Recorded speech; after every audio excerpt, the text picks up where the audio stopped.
Grand final win made us all believe. The world took note with Brisbane's fall. The Robins superb, now we won it all. Red Army, let's hear you sing with all your might. For your world champions in the red and white. We are okay, and we are the champions of the world.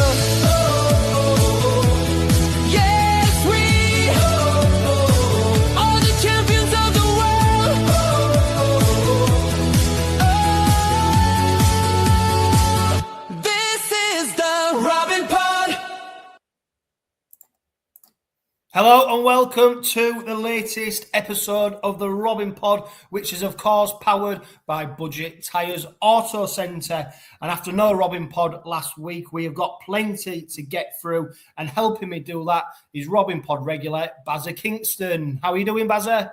Morning, Jono. Very well, thank you, mate. How are yourself? I'm great, and what I want to do is just kick off by saying a huge thank you to Mark Newman, who's a regular viewer of the Robin Pod. He's the man behind our latest, newest theme tune. The introduction to the Robin Pod, of course, needed the Well Club Challenge reflecting in it, didn't it? And Mark's done a great job putting that together, so I'm hugely grateful for him. You can catch it on YouTube as well if you want to just listen to it. It's, I think, Sharky 92. You can go on YouTube. I'll put it in the comments if anyone wants to seek it out. But great start to the Robin Pod. Really looking forward to getting into this one because, of course, Bazza, there's lots and lots to talk about. Let's kick off, though, with the victory over that lot on Good Friday. Pretty much run-of-the-mill victory. Willie Peters said, apart from a few spells, it was pretty much we was in total control. And there was good value for the win, wasn't there? Yeah, there really was, and I felt we were quite comfortable in that. And without coming across as arrogant, I felt like we didn't go through all the gears. You know, I felt like we was cruising. I've seen a lot complaining with regards to the Lewis Martin try, no try, but I still, regardless of whatever happened with that, I believe that we was in control. All FC, I think they had 5-10 minute purple patch, but I think we held them out quite well, and it was overall a relatively comfortable victory. And I just remember walking out the stadium that day thinking, you know, it's another one, you know. And when I've left the stadium before after a derby victory, I've been like on top of the world. But for me, I just felt like, you know, it's normal procession. Yeah, and I think if you, I think we mentioned it previously on the Robin Pod, where, of course, the derby is always a big game. You get all the hype and the media build-up, don't you? But I did sense a little bit of a different, I don't know, attitude to the game from a lot of Rover supporters. You know, I think the fact that we have been so dominant recently, you know, the run of victories we've put against that lot, just meant that the game doesn't necessarily have that edge as much. But what is really apparent, Bazza, is how much the players look at that game, not necessarily because of a rivalry with Hull FC for them, but how much they want to do it for us, how much they want to get that victory for the supporters. And I think that's their energy, not just the 2 points, but the energy comes from wanting to reward the supporters with that victory. Yeah, 100%, John. And you could sense that amongst the players, every time we scored, the way they celebrated. And I've noticed over the last few games and that when we have scored, the boys get in a huddle because they know how important things are to us, and especially us as fans. And the boys don't want to be losing them sort of derbies. And do you know what I found very fitting and very lovely was, you know, it was Willie Peters' last derby at Craven Park. So, you know, I was absolutely over the moon for Willie Peters. But again, mate, it was just another 2 points. It was a great day. It was a great atmosphere. I thought the boys was nice and steady, and you know, every single player who took to the field, you know, really buys into what the derby means. And I think what one guy who did really well, who doesn't get the raps he deserves, was Jack Brown. He didn't put a foot wrong in that game, you know. But the lad puts his body on the line for us all the time, and yeah, it was it was a good day. It was a good derby. It was job done. On to the next one. And I think that was the attitude, kind of what you got from the boys. You know, we've done the job now. We've got the derby out of the way, and yeah, we'll crack on. And that Clive Sullivan Trophy is back in our cabinet. It's been there for some time now, hasn't it, John? Well, I'll tell you what, mate, it's been there that long, it's probably getting dust on it, isn't it? You know what I mean? Absolutely. I think the only chance that lot of getting it is if they do a ram raid or something like that, because I can't see him doing it on the pitch. Good point about Jack Brown, though. It was only Bazza not that long ago. We were talking about whether he had a future at the club, and what he's done is he's come onto the scene and he's really took his opportunity. I love his offload game, and do you know what? He's not a starting prop for me. I don't think he's the one who starts. But on the back of Tom Amon, Jesse Sue, them two laying the platform and then coming in with his energy for a 20-minute, 30-minute spell, I think that's where he's really good at. And that's what he's been doing for the side. Like I said, I love his offload game. I love his energy. And, you know, he is a great squad player for us. And I don't mean that disrespectfully. But when he's got the opportunity and we need him, he does come in and do a good job. I can see why other teams maybe, rumoured to be signing him potentially for 2027. But for me, I'd love to keep him part of the side at the moment. Yeah, so would I, especially with the likes of, and again, this is not me wanting to back on any one of our boys, but when you feel like Jai Whitbread's kind of slightly dipped in form, you know. Do you think? I think he's been great. There's been a lot of uncharacteristic errors from Jai, in my opinion, anyway. And I think it just excels Jack Brown's performance, where, you know, Jack Brown, there's no drop ball. He runs really tough, and he tackles so well. 1 minute, sorry about that, John. And I don't know. Maybe I'm just reading things into it. I've just seen a couple of uncharacteristic drop balls from Jai Whitbread lately. But as for, you know, and that's not me bagging on him. You know, he's got a great try. It shows you how high the standards are, isn't it? Where you do pick up on things, because what we've become accustomed to and what the players have displayed so consistently, you know, like I said, the standards are really high. So you do sometimes pick up on things which normally you just let go. It'd be just part and parcel of the game, wouldn't it? But you are right to pick up on things, because ultimately, you know, these errors in big games can cost us. Thankfully, we've seen they haven't. But, you know, someone like Jai Whitbread as well, he is someone who's adapting to a bit of a new role in the side as well. Yeah, he is. And he's adapting to it quite well, because I don't know if you've noticed, but Jai's had to drop into the back row a few times. And, you know, he's still done a grand job. And again, this isn't me wanting to bag on Jai, because I think he's a great player. I love him to bits. But I think with regards to Jai Whitbread, where it's getting highlighted for me is we're seeing Jack Brown come onto the field and make such an impact. And at times, you know, when we've seen Jai come on, his first one or two carries, maybe he's just getting a bit warm, getting into the groove of the game. We're just seeing a few uncharacteristic errors, but Jai is that sort of player who can play in the back row and even at loose if need be, you know, so he is massively valuable to the squad. Yeah, and the latest addition to the Robins is, of course, Ryan Hampshire. We saw him come to the club on a bit of a trial basis. He was training with the side. He featured in the reserves a few times.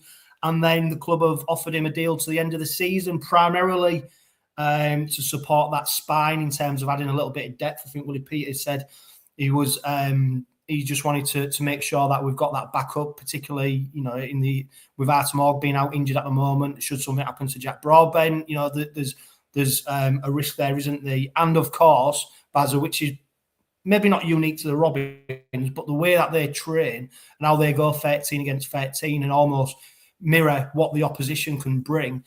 He wanted to bring that player in to do that job. And Ryan Hampshire, you know, he's not a bad player to bring in to do that job, is he? And who knows? He's always in contention for the first team. I suppose every single player is in contention, but it's great to have that base.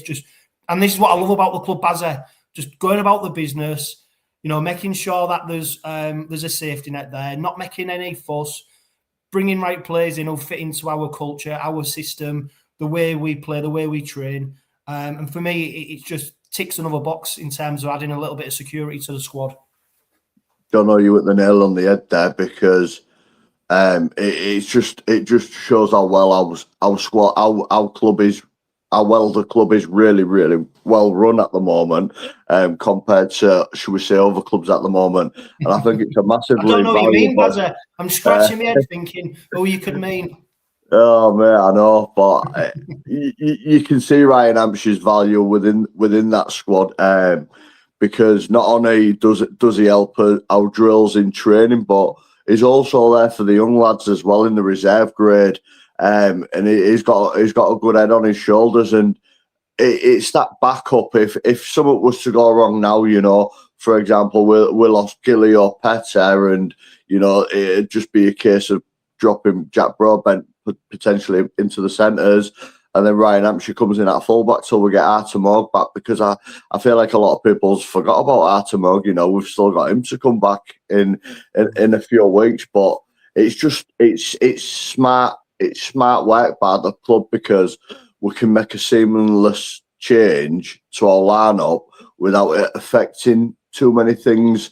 Whether he does get the opportunity to pull the jersey on or not, time will tell. My opinion, I hope he doesn't, because then that means we're not picking up injuries or suspensions. But if he does, we've got a natural fullback there to come in and cover without having to disrupt our span too much, because I know Mikey can do a good job at fullback, but we want Mikey in the halves to see the best version of Mikey. So overall, I think it's great business by the club. What's not going to cost the club a hell of a lot of money, and we saw it last year with Rowan Milnes, and you know, we reaped the benefits of that towards the latter stages of the last season, just to have Rowan Milnes in and around training to keep the boys nice and sharp with the drills. Yeah, no, it's a great point, isn't it? And you mentioned about Artur Morg, about you know, we've still got him to come back. How exciting that is, you know, particularly now we're getting into the sunshine season, aren't we? We're starting to see the firm pitches, which Artur Morg absolutely excels on. One player though, who is starting to add a real bit of consistency to his game and look comfortable in that full-back position is Jack Broadbent, isn't it? We saw him with that fantastic line he ran against that lot to score in the derby. We saw him come up with another try against York, which we'll be talking about very shortly.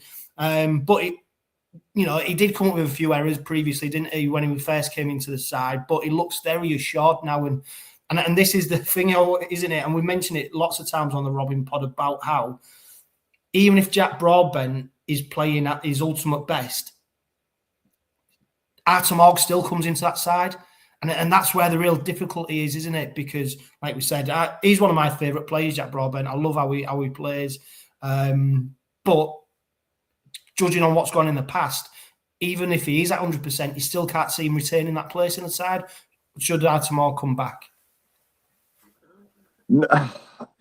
It's an horrible position to be in, and it's got to be incredibly tough for Willie Peters, because when Jack takes to the field, you know, he had a little error in him when he first slips in there, but you know, it's kind of understandable. But it's got to be horrible for Willie Peters, because he's been in top form. You know, he's been absolutely fantastic and solid for Rovers at fullback. But like you've just said, how do you not put Artur Morg in there? And I guess that's where Jack understands his role within the squad, and that Willie Peters has built that, and Jack Broadbent knows where he stands.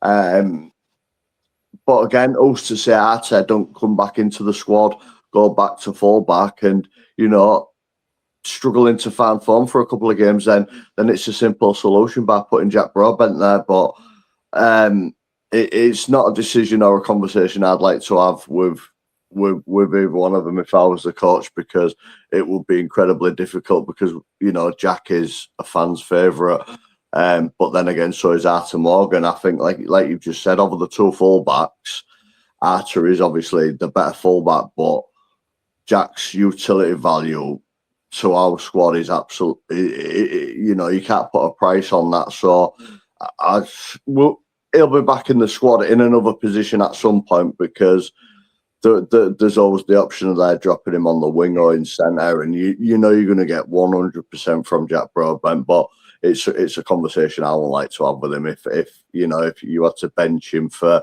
Arto when he comes back. But again, it's all about form. Arta's coming back off a massive injury, you know, so it'll be a conversation for Willie to have. But again, you know, we've got about 4 or 5 weeks to wait for that anyway. So yeah, and I do think as well. I think Willie Peters likes Arta Morg's ability to drop into the halves if needed as well, which he probably does better than what Jack Broadbent would do. So look, you know, there's a theme around this side, isn't there, around versatility and having certain players who can drop into certain positions. I mean, when you talked about Willie Peters having a headache, I guess there's another player who's causing him one. And if we go back to Good Friday, one player who caught the headlines, who was a Hull Kingston Rovers player, but it wasn't actually for the Robins, was Bill Leyland, wasn't it? He's the St Helens hero. I don't think he'll have to ever buy a pint again in St Helens after what he did at the back end of that derby against Wigan, of course. Scored 2 tries and led the side to victory in the end. There's no doubt lots of supporters of Hull Kingston Rovers are suggesting that they'd like to see Bill Leyland feature more. But like we've alluded to previously, there's certain players who are in that squad for a very specific reason. And at the moment, Carl Lawton's versatility is the reason why Bill Leyland isn't featuring on the side. And there's no doubt that Bill Leyland will be chomping at the bit to get an opportunity. But at the same time, Willie Peters is looking at the squad as a whole, not just the player in Bill Leyland. So, but it's another headache he's got to deal with probably. It really is, but I was absolutely over the moon for Bill Leyland. I watched that game I managed to watch the second half, and I remember actually saying to my partner, I said it'd be mega if Bill Leyland came on and scored the winner, and then the game looked dead and buried. And with what Bill did, it was something special, especially in such a big game like the Saints Wigan derby. But people calling for Bill Leyland to be straight back into the squad, I get it, I understand. But Bill will know his place again within that squad. And it's a progression thing with Bill. Jez didn't become an amazing player overnight. Jez has built this over the years. Jez was playing second fiddle to Matt Parcell for a number of years, not doing like any sort of big minutes. And look at the type of player Jez Litton is right now. So it's just a learning curve for Bill. He's still learning his trade. And Willie Peters will see the potential that is in Bill Leyland, but there's no point in throwing him in at the deep end straight away because of 25 minutes of brilliance in the Saints derby. He'll have to progress very much like Jez Litton did, and his time will come. And I'm 100% certain Bill will take his opportunity, but it's just about being patient right now. And I think the fans need to be patient with him, and we will get the best version of Bill Leyland.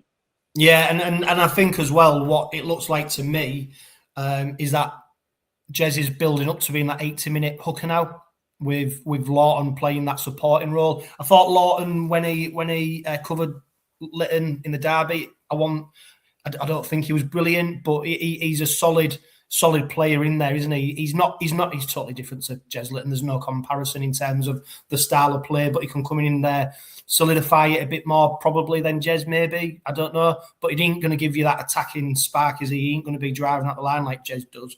And that's where it's difficult for Bill Leyland, isn't it? Because he's an out-and-out hooker. If he's going on to the interchange bench to replace Litton, his opportunity is going to be limited anyway. Whereas Cal Lawton, like we saw against York, where he can fill in at loose forward, he can go into the second row, he can go into hooker. It's just difficult to argue against, dropping Lawton for Leyland just because, like you said, because Leyland's been impressive. But what I'm really keen for us not to do is let him go. And the danger is that the more Leyland starts making a name for himself, whether that be through his loan appearances or for whatever he does at the Robins, is that people start to take more notice of that. And there's a risk there, isn't there? Now we're at a 14-team Super League. There's a risk where people will want him. And that's where it's for me, I'd love to keep him, but I can also see where there might be an opportunity or a time when we don't, because someone else is going to want him.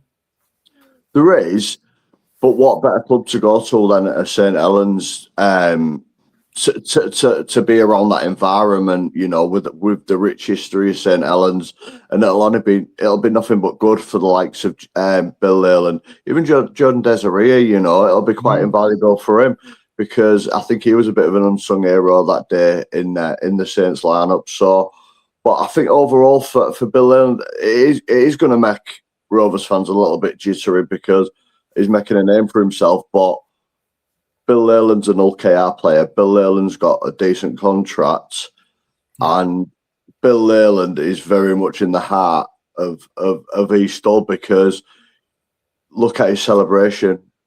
His interview after the game. Why did he say he wasn't celebrating? He wasn't celebrating as a Saints player. He was celebrating as a Rovers player. Exactly.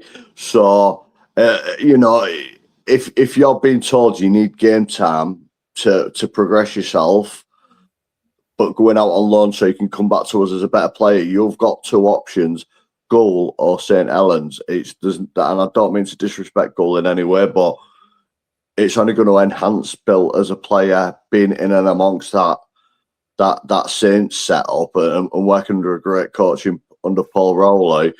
He's only going to come back to OKR as a better player. I know it's nervous times, because people will be saying they'll want him signing up for their club, but his heart's with OKR and he's got a decent deal with OKR, and his future is with OKR. So if there is an opportunity there for him to enhance his skills working alongside, you know, Daz Clark at the hooking role, which is only going to benefit Bill Leyland for when he does come back to us, he's going to come back to us a better player. And I think Bill knows where, you know, he's an OKR player.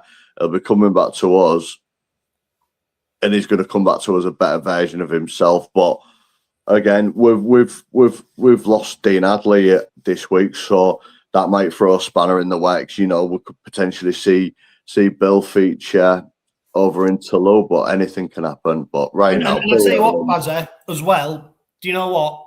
This is where, you know, we'll go back to what we was talking about Ryan Hampshire in terms of forward planning, not panicking. You know, Dean Adley, you know, he's irreplaceable for what he does for the side, but Elliot Minchella's coming back. You know, we there's no panic. We just move people around slightly, you know, and that's where the beauty of the squad is at the moment. You know, barring a horrendous injury run, you know, if one or two players are missing, it doesn't seem to impact the team like it would other teams necessarily. And I think that's where the management of the squad's been really good. Funny you mentioned about Bill Leyland as well there, and Gould, you know, because at the start of the season we had Jalen Hodgson, didn't we? And on sort of a trial basis. And I wonder what's happened there, whether he's still in and around the club. And yeah, we might try and find out what's happened with him there. Let's go to the York game, Bazza, because it was a quarter final. The Robins have become quite good at knockout games over recent years, haven't they? Of course, York left us with a bloodied nose, didn't they? That first game of the season, that unexpected defeat. Players talked of a little bit of getting one over on them after what they did to us. And not only did we get one over them, we got 48 over them. You know, once Tyrone May went in after, 90 seconds, you sort of could read how the game was going. I know York got an early try, and I think Willie Peters was pretty pissed off with that, you know, about how slow he was in our defence and our inability to stop York from scoring. But it became a bit of a procession in the end. Full credit to York. They never gave up, but at the same point, we were winning at a canter in that game. Yeah, we was, and that's credit to the boys. You know, it was one of them where we put the foot on the throat, and we didn't let up. And when we did let up, you know, there was a couple of sloppy tries, but overall, it was a really, really, really professional performance. You know, a bit of redemption for that first game of the year.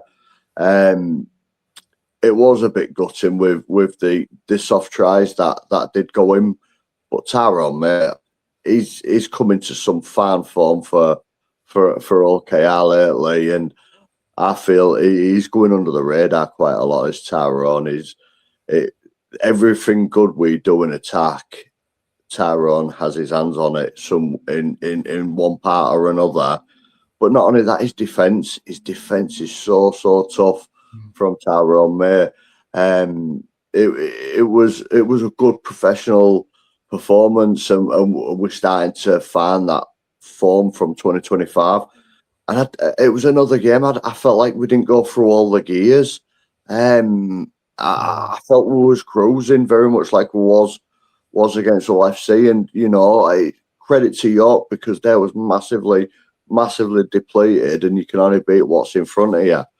But they did make us work for it. I was happy to get the win and be in the hat for the semis, but I don't want to credit York for turning up and giving us a bloody nose at times in that game because they tackled hard and there was quite competitive in parts, but overall we're starting to see the Rovers of 2025 building quite nicely with regards to our form. And again, I can't speak highly enough of how good Tyrone May has been for us and how he lets Mikey play his own game. You can just see it working on the pitch so well.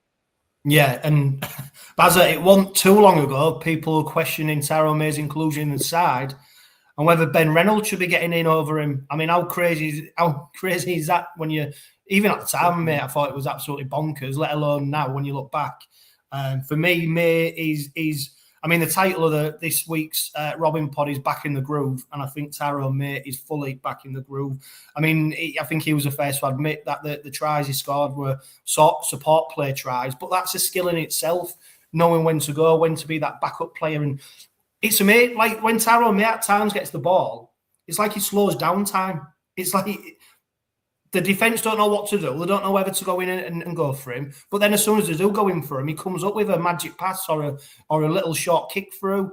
And like I said, he slows down time at the moment. And it's a real pleasure to see. He's an absolute linchpin of the side. And he's definitely a player that I think, Rovers fans, when he's not playing, you'll really notice how much we miss him and how much influence he has on the side because he's absolutely fantastic.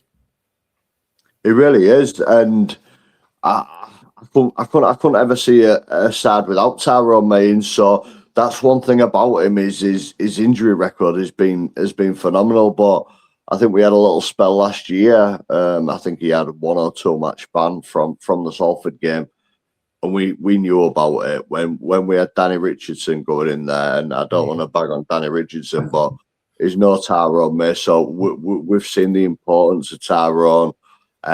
What it brings to our side, I'd love to keep him forever. Personally, is so important to what it does, and it's just the way he glides across the line, and it's so difficult to explain of how he reads the game. It's like inhuman. It's the same with Mikey, how he reads the game and what he sees things that's not there, and if it's not there, he creates it. He's got an incredible rugby brain as Tyrone, but again, that's not just on his attack. I feel like he's a really, really tough defender as well, and long may it continue.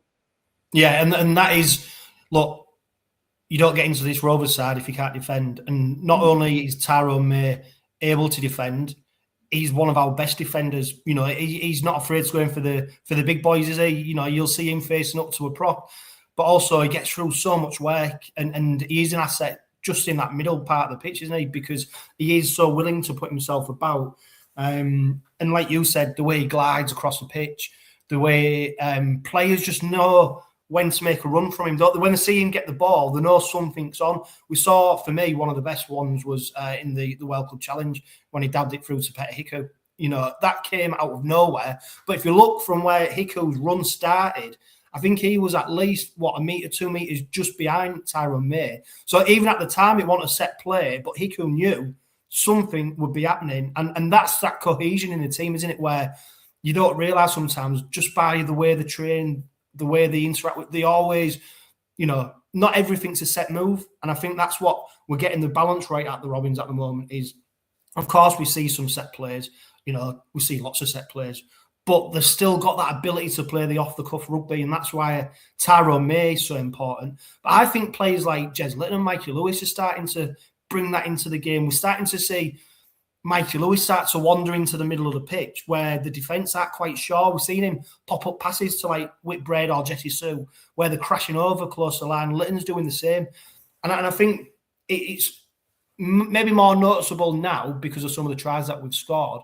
But I am starting to see some of these players evolve, and I do think it's on the back of Tyrone May. Yeah, it really is.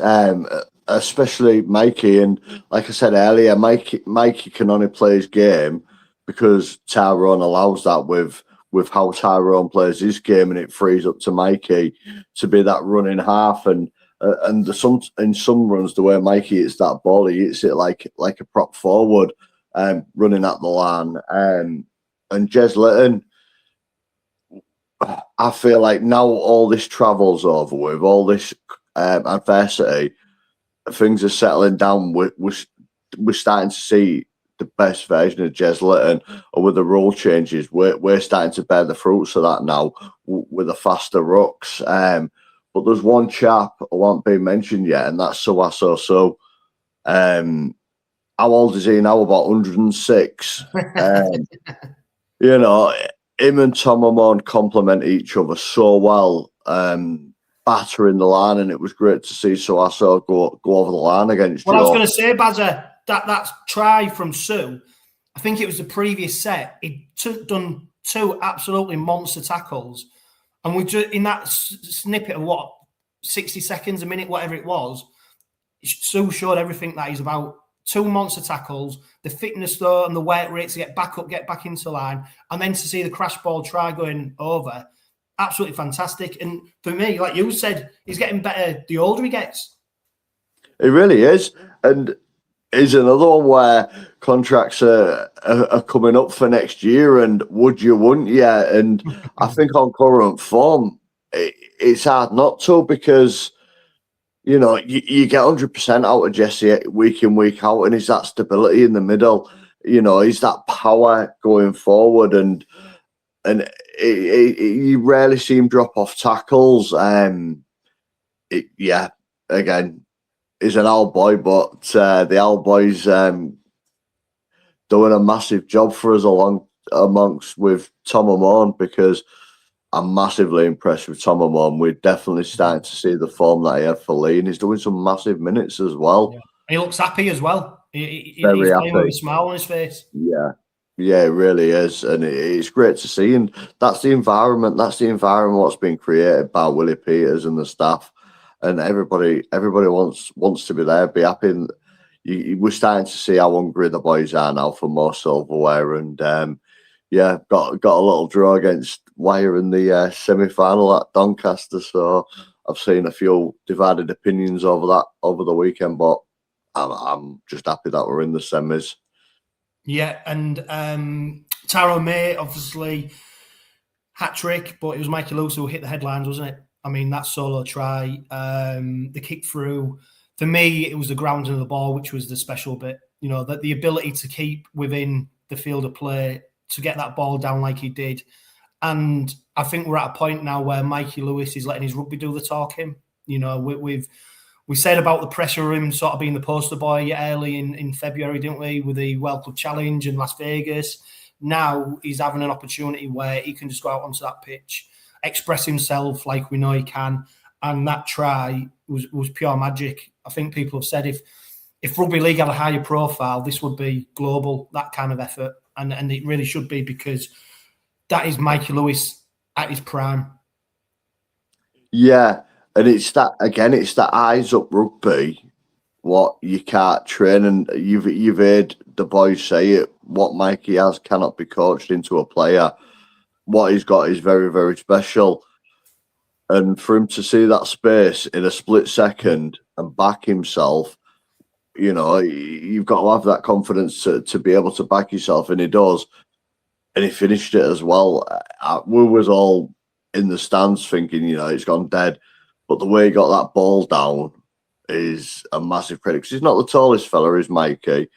So, for him to pluck it out of the air and still ground the ball like in a split second, there's probably an handful of players in the world that'd be able to do all that. So that's credit to Mikey for seeing the space, backing himself, and managing to get the ball down. Because I think if every Rovers fan in that stadium will be, if they're honest, they'll probably tell you that they thought that ball was going dead. Oh mate, honestly, we was in the East Stand seat.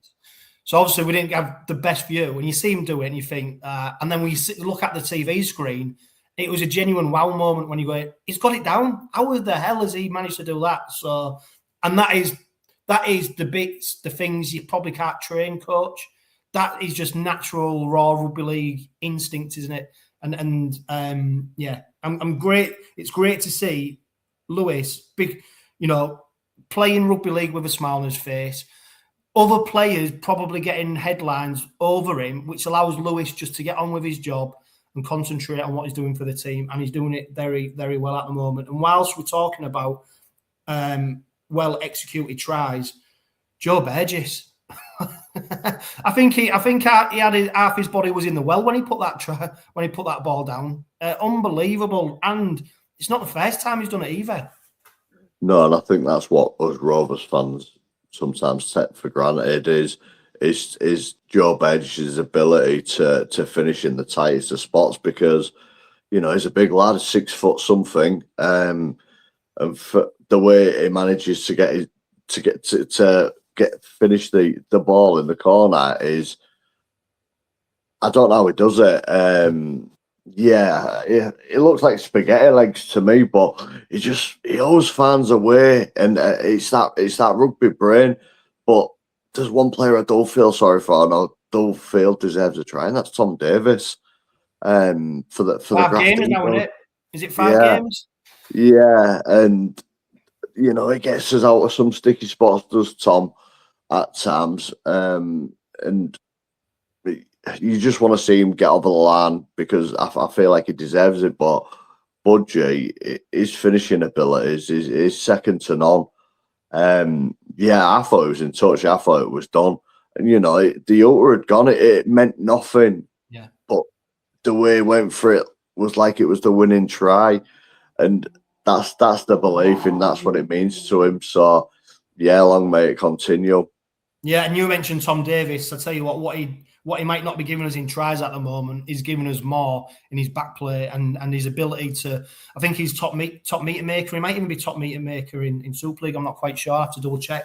But the way he runs that ball, and also it's not the way he runs it. It's the way he then gets up, makes a quick play, gets us on the front foot, and really gets us motoring up the pitch. And, I was one of them questioning, what do we do what's life like after Ryan Hall? I tell you what, mate. Now it's easy to look back in it, but the fact that Tom Davis is probably performing better because he's having to do it at a higher level, really, in terms of where Ryan Hall was with us when he was with the Robins, but what we've got now. And he looks like he's a guy who's happy. He looks like he's thriving at the Robins. He's thriving on the pitch. I can't imagine, like we said, we can't imagine a team without Tyrone May. I can't imagine a team without Tom Davis. He's absolutely fantastic for me. And then he's so dependable in back play as well. You never see him take a risk. Everything's solid. You always feel safe. You'd let him hold a newborn baby because he's never going to drop it, wouldn't you? Because he's just so good at what he does. Yeah, he is. And like you've just said, it spot on there, John. The meters he makes out of back play, he never takes a backward step, and he takes a few eye shots as well, but he just carries on. Is super tough. Gets us out of some sticky spots, and again, his support play for Peterica on that right edge. He's quite invaluable. But again, like you say, imagine a side without Tom Davis in it. I know we've got Noah both waiting in the wings, but right now Tom Davis is undroppable. But it's always that comfort of knowing you've got something quality of Noah both with the young raw talent that he's got it's comforting to know that if one of them was to drop out, we've got a great replacement coming in if need be.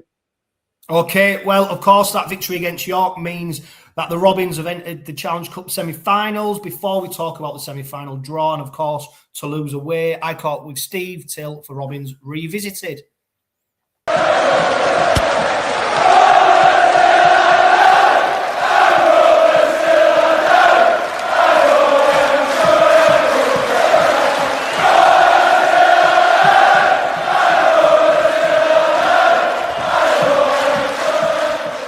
Hi Chris, and it's the Globe-Trotting Rovers yet again as we cross the channel down to the south of France to take on Toulouse. It's the fourth time we've taken on Toulouse, because in 2022 we played them 3 times, and the first time was on Easter Monday. That came after a victory against Hull on Good Friday where we won 16 points to 4. But Toulouse had lost 16-10 at Catalans. So it was with a bit of confidence that I think Rovers went down, which was unusual for Easter Monday fixtures. We often found ourselves on the deficit side, whoever we played on Easter Monday, after having played Hull on Good Friday. Anyway, so we crossed the channel, and things looked a bit ominous for Rovers in the first half, because the half-time score was 12-0. To Toulouse, who scored tries through Albert and former Robin Mitch Garbutt in the first half. But the second half was a different story altogether. Ryan Hall scored 2 tries, both in the corner, both after crossfield moves, and both taking the pass from Sean Kenny Dowell. Then George King, he stormed over a rampaging run from about 15 metres out to touchdown under the post, scattering defenders here, there and everywhere. That was followed by an Abdul try after he'd put a kick into the corner. The Toulouse winger tapped the ball down, but he tapped it towards Rovers, and it was Abdul that received the ball and crossed over for yet another try. And then the final try for Rovers came from Matty Stoughton. So looking at that, every scorer is no longer with Rovers. That's amazing, really, just 4 years later. All 4 of the goals were converted by Will Dagger, and although Toulouse hit back, Rovers were 28-18 up with about 5 minutes to go, and Toulouse crossed try from Macon, converted by Hankinson, so that made it 28-24, and Rovers had to hang on in the last few minutes, but hang on they did. They won 28-24, and it was a good Easter for the Robins that year.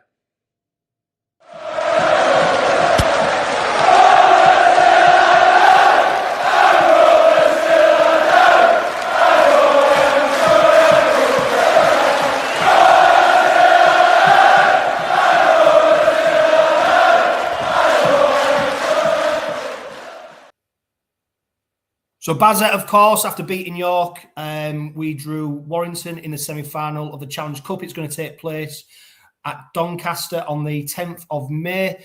It's going to be a really interesting occasion, isn't it? Because at the moment, Warrington, I dare say, are the form team in Super League. They look like they're a little bit more steely. They don't seem to be falling in love with themselves like they have done in the past. They're going about the business. They're effective. Come the 10th of May, though, the Robins, no doubt, will be in a fine run of form, I expect. It's going to be a very, very interesting encounter. And, of course, Warrington will want revenge after we put them to the sword in the Challenge Cup final last season. What do you make of the draw? I'm happy with it. It makes me nervous because we've had such a good run against Warrington over recent years, especially in knockout rugby. But, you know, to be the best, you've got to beat the best. And currently, Warrington are the best team in 2026 in Super League because they're sitting at the top of the league. But I think the last couple of games, what I've seen of Warrington, they look very, very beatable. We saw a couple of years ago under Darryl Powell, I think they went 8-9 unbeaten and thought they'd won the league. Was that when they was in Catalan? There was partying and Darryl Powell was on the microphone. Well, at the end of that year, they nearly got relegated, didn't they? So No, I'm comfortable with coming up against Warrington because a lot of people will be talking and thinking about redemption for Warrington and this, that, and the other, but we're finding form, and I think we're quietly going under the radar the way we're finding form and building our season. So I think out the two, I think we'll be favourites, and I don't want to come across in any arrogant way, but the way we are building, I don't think Rovers should fear anybody. They beat Brisbane Broncos not so long ago. We're arguably, we are the best club team in the world, so we're the ones who should be feared. And given after Vegas, nobody would fear us, but we're slowly building and we're getting to how we was last year. Going into that semi, I'm going to back us, obviously, and I don't see why not. And I'm not going to show any disrespect to Warrington, but there's a lot of rugby to be played between now and the semis. But the way we're building and growing in confidence, there's no reason why we can get back to Wembley. And I think secretly for the boys, they'll want to do it for Willie because they'll want to send Willie out with a bang. And I think that'll be the catalyst to spare us on, because Warrington, they've got a bit of adversity, they love Steve McNamara, but with what's going on with that lot across the river, and if Steve McNamara's going to Hull FC, there's a little bit of disruption there at Warrington. So I think we will capitalise, and we'll give them a right good game. Yeah, and in my opinion, I mean, when I looked at the three other sides, Warrington, Wigan, St Helens, either of them you get really, it's hard to pick. All I wanted is, bearing in mind that there was three Northwestern teams, three teams from the Northwest, is that we didn't have to travel over there to play the semi-final. For me, the fact it's at Donny, an hour down the road, we've got an opportunity to make it like we did York last season when we faced Catalan in York. It's a real opportunity for us to make it like a home game. Don't get me wrong, Wire will travel in decent numbers, but they won't be travelling in numbers like the Robins will be doing. It's a short journey for the players. There's a lot of things in our favour. Don't get me wrong, 80 minutes of rugby league is, it's what happens on the pitch, but there's lots of things that are going for us there, isn't there? One thing's for sure, though, Bazza, we can't have a repeat of the performance we put in against Wigan in Doncaster, where the game was gone by half-time. But I've got no reason to believe that's what'll happen either. No, I am, and we've got a completely different mindset now. We was going into them games against Wigan in 24 with hope, not expectation, but now we are expected to win. And yeah, I'm comfortable with it, because if it was Wigan or Saints, I know we'd give them a game, and we dismantled Saints the other week, so we do have that in our locker.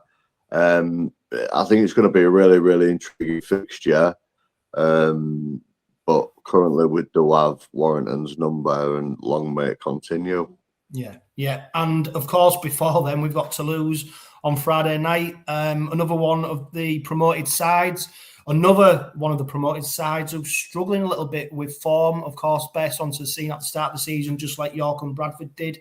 But they've hit a bit of a dip. Last time out, they lost to Catalans, albeit they put a decent amount of points on the board. They also conceded a decent amount of points. It's a difficult one, isn't it? It's another journey for the Robins. It's another flight they've got to take. No doubt they'll be accustomed to it. On the flip side, we say about jet lag.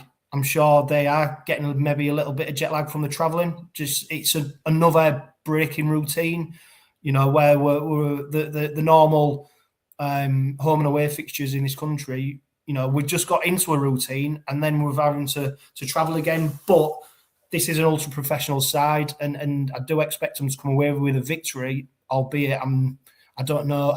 It's hard to read into what to expect from Toulouse at the moment.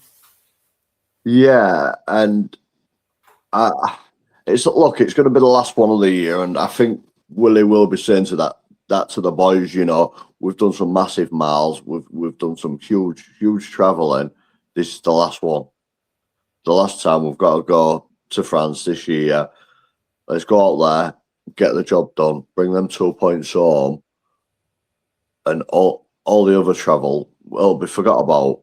I am confident we will do it, but Toulouse are a very, very, very dangerous side. We've seen against Catalan, against St. Helens. You'll go to sleep in the second half, in the blink of an eye, they can put 12, 16, 18 points on you. I think we're going to have to be on our A game from minute 1 to minute 80. They're a tricky opponent, especially on their own patch. And if we take them lightly and we play at 80%, we will get found out. But I believe the last few weeks we've built ourselves into some really, really good form. The only, like you've just said, the thing that could be concerning right now, again, is the travel. But it's the last time. It's the last time we have to do that. Jump on an aeroplane. So I think, put a couple of wrongs right, go to Toulouse, get the job done, come home, and then that's it. The boys can be settled at home with regular home and away fixtures. No more stupid miles and whatnot. But we are going to have to be really, really, really on our game against Toulouse, and people can look at that fixture and think it's an easy one, but it could be a potential banana skin if we are firing on all cylinders.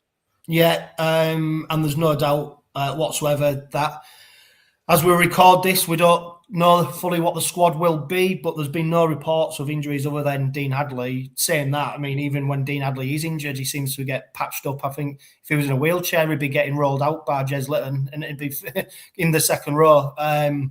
But that said, we're in a position where we don't need to risk players, do we? And by all accounts, Elliot Minchella will be back. So for me, it's just a direct swap, and we'll go with the same squad as what we did against York. It'd be interesting, though, Bazza, to see who takes on the kicking team duties, because we saw 3 kickers against York, which is many people would have expected. We saw Reece Martin go over for 4 kicks, Mikey Lewis go over for 3, and Jez Litton popping up with a conversion as well. Whether Martin got an injury or whether they was trying something new, I'm not quite sure. So that's why against Toulouse, it'd be interesting to see who does kicking duties. But I tell you what, Mikey Lewis with the kicks, he seems to be someone who's excelling at the moment. Yeah, he is, and it goes back to that. If one man goes down, the next man steps up. He's going to do a job. And Mikey off the kicking tee has been very, very good this year. But I did find it kind of odd the way we went from Reece Martin, because at York I actually looked for Reece Martin on the field to see if we'd brought him off, because he's another one. He's been running some great lines and running really tough and defending really well.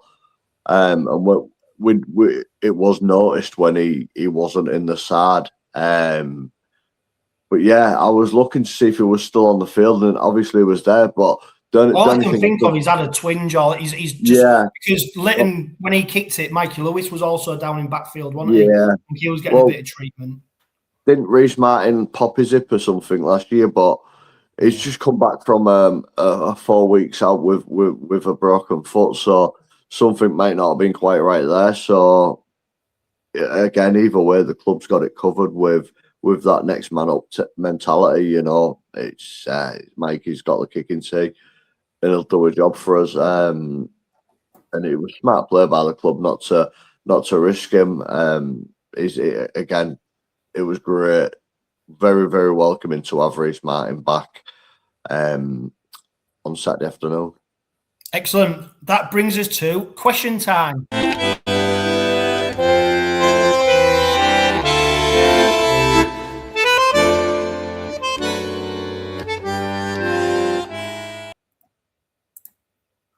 Okay, Bazza, we've got a few questions to rattle through here. Julie Rodman, she asks, who is your standout player of the season so far? I don't want to be disrespectful. I think the easy answer would be Jez Litton, but I think overall so far, more in recent weeks, it's got to be Tyrone May. It has to be for me, closely followed by Jez Litton. I mean, if we go from the start of the season, I think it's probably Jez who showed a great level of consistency. That said, there's been some real standout performances. We've just been talking about Tyrone May. We've been talking about Mikey Lewis. We're talking about, players across the pitch. Joe Burgess, there's lots and lots of players who are now finding the feet. So for me, I'd go Jez Litton, but you could make a case for a couple of players. Jez Litton, for me, it's got to be in the running for Man of Steel. I think he's putting himself in that equation. Loki on Instagram, he says atmosphere in the East Stand has seemed quieter than usual. Would you agree? I think at times it can be.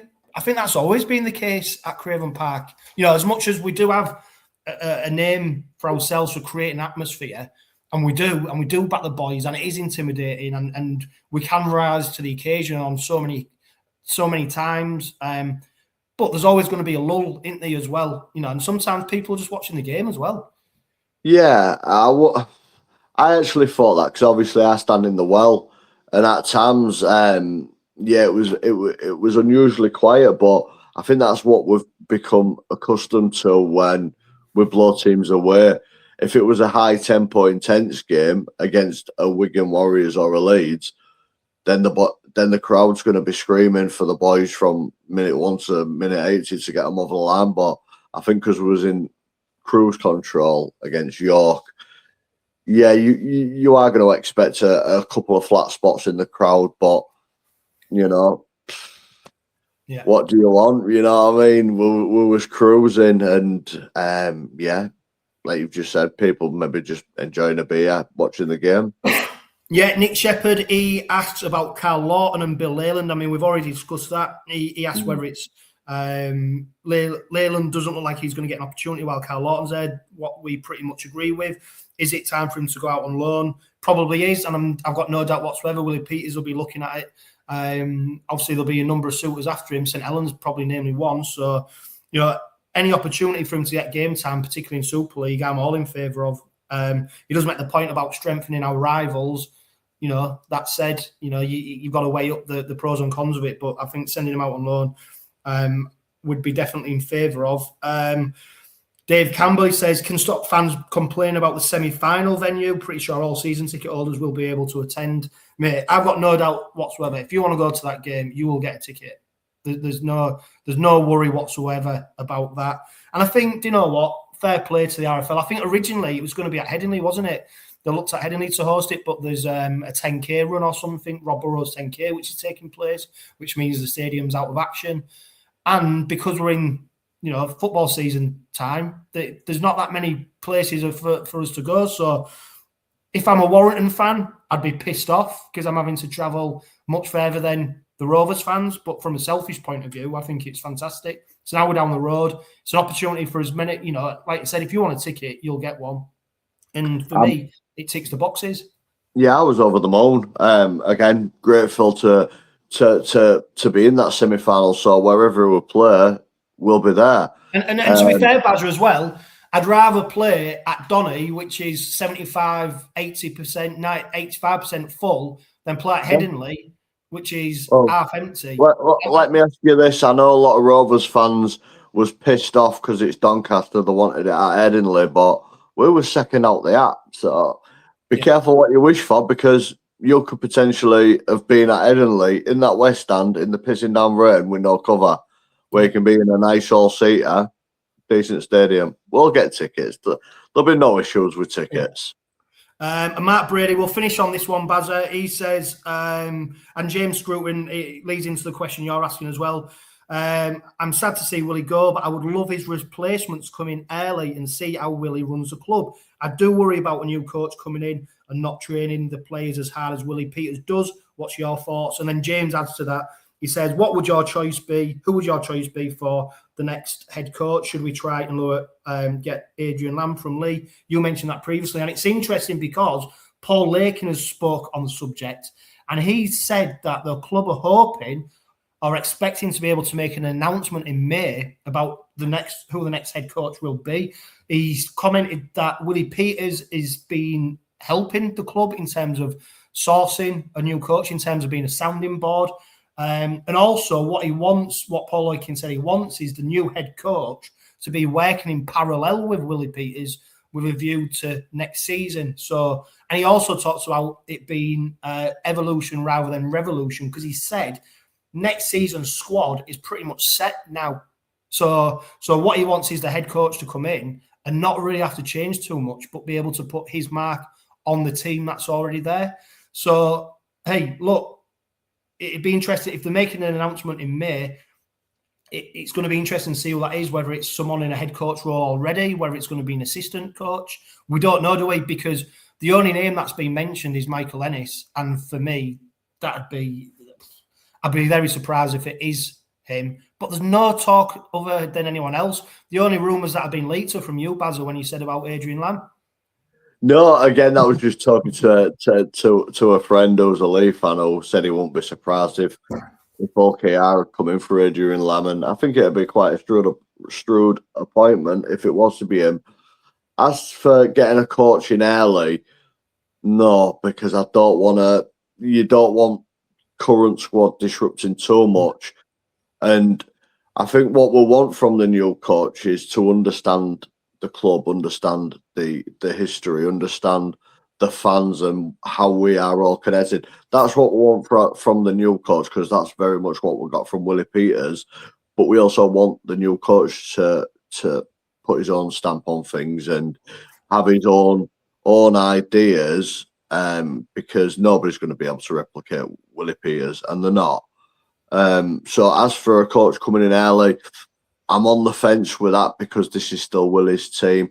Whoever it is coming in, I want him to understand the club very much like Willie Peters understands the club, and you know what it means to us. It's got to mean the same to that coach as well. So for the next coach coming in, whoever it is, I just want him to have, should we say, the same mindset and understanding as Willie Peters. And if he has, I don't think we'll go far wrong. No, and Paul Lakin did say as well that Willie Peters pretty much knows everyone in rugby league. So in terms of using him as a sounding board or using his connections, you know, he did say about how attractive the job is for people. You know, we'll put ourselves in a position where we're not having to convince people to come to us. It's them having to convince the club that they're right for the job, which is a real different dynamic. And going back to, I don't think I mentioned it, a real good example for me was how things have changed drastically at Hull Kingston Rovers. I saw Graham Turner, who's on the Robin Pod regularly, before the derby, and I said, for me, not the trophies, but the biggest sign of how things have changed is when St Helens are loaning 2 players from Hull KR to play in their first team in a Good Friday derby. What a role reversal that is from where we've been to where we are now. And that's why, in terms of head coaches, we are at the top table, and we're able to probably bring in people who 3 years ago, we would never even had a chance of getting them. It is, and it just shows how far we've come. If we're in a position to loan out players to a club with such rich history and who's always there competing for trophies, it just shows how we have evolved and become the club that we are. And it's another one, long may it continue, because I think this is just going to be the start of things to come. So yeah, I'm over the moon that we are an attractive club to bring in a coach, and for clubs to come to us to check the availability of some of our players for loan. And yeah, I think Hull Kingston Rovers is properly on the map now worldwide. Yeah, a huge thank you to Budget Ties Auto Centre for powering the Robin Pod, of course. They're the only car specialist trusted by the players, club officials and supporters of Hull Kingston Rovers. If you are heading over to Toulouse on Friday, safe journey to you. Be loud and proud like I know you will be. But for now, this has been the Robin Pod. This is the Robin Pod. Robin Pod. This is the Robin Pod. Whoa. Throughout the years, whatever the game, the Red Army's passion is always the same. Decades pass, now we rise anew. Rovers fans, this pod is for you. We won the cup, we ruled the league. A grand final win made us all believe. The world took note, with Brisbane's fall, the Robins superb. Now we won it all. Red Army, let's hear you sing with all your might for your world champions in the red and white. We are okay, and we are the champions of the world.